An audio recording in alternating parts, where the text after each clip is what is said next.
Hey everyone, today we are going to have another lecture of PST, JEE, ST, HST.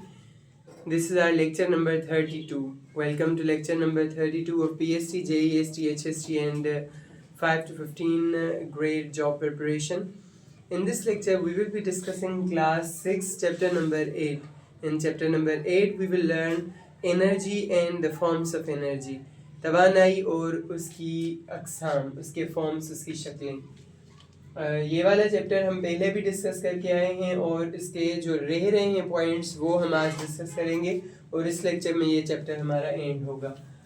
A form of energy that is dependent upon the flow of negatively charged electrons in the electric circuit is called electrical energy. Energy की तवानाई की एक ऐसी किस्म जो electric circuit, electric रास्ते में कोई भी इलेक्ट्रिक रास्ता वायर है उसमें नेगेटिवली चार्ज इलेक्ट्रॉन्स अगर घूमते हैं तो उसे इलेक्ट्रिकल एनर्जी कहा जाता है, यानी बिजली वाली तवानाई, बिजली वाली तवानाई. A form of energy formed by vibrations of particles is called sound energy. जब पार्टिकल्स किसी चीज़ में, किसी मोड में, जैसे हवा है, गैस है, लिक्विड है, उसमें गैस है, मतलब तीन जो फॉर्म्स होते हैं मैटर के, सॉलिड, लिक्विड एंड गैस, उसमें जब पार्टिकल्स वाइब्रेट करते हैं तो उसे हम कहते हैं कि वो पार्टिकल्स जो हैं they are the vibrating particles और उन्हें हम साउंड एनर्जी कहते हैं.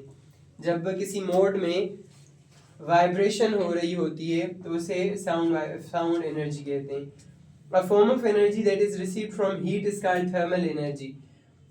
तवानाई की एक ऐसी किस्म जो गर्मी की मदद से हमें मिलती है तो उसे थर्मल एनर्जी कहा जाता है, गर्मी वाली तवानाई. Julius Mayer was the first person to state law of conservation of energy. Julius Caesar वो पहला बंदा था जिसने law of conservation of energy दिया था, यानी एनर्जी जो है कंजर्वेशन. उसने ये लॉ दिया था कि जो एनर्जी है वो कभी भी एक स्टेट से दूसरी स्टेट में जाती है, वो पैदा नहीं होती और मर नहीं जाती. कंजर्वेशन ऑफ एनर्जी इन 1842 में उसने दिया था. The machines that convert one form of energy to another are called energy converters. वो मशीनें जो तवानाई के एक तरीके को दूसरे तरीके में तब्दील करती हैं, दूसरे मोड में तब्दील करती हैं, उन मशीनों को एनर्जी कन्वर्टर्स कहा जाता है. Energy sources that can only be used once in lifetime and cannot be reused are called non-renewable sources of energy. वो एनर्जी की अक़साम जो दुनिया में सिर्फ एक मरतबा इस्तेमाल हो सकती हैं और उसके बाद फिर से उन्हें इस्तेमाल नहीं कर सकते, उन्हें हम कहते हैं नॉन रिन्यूएबल एनर्जी.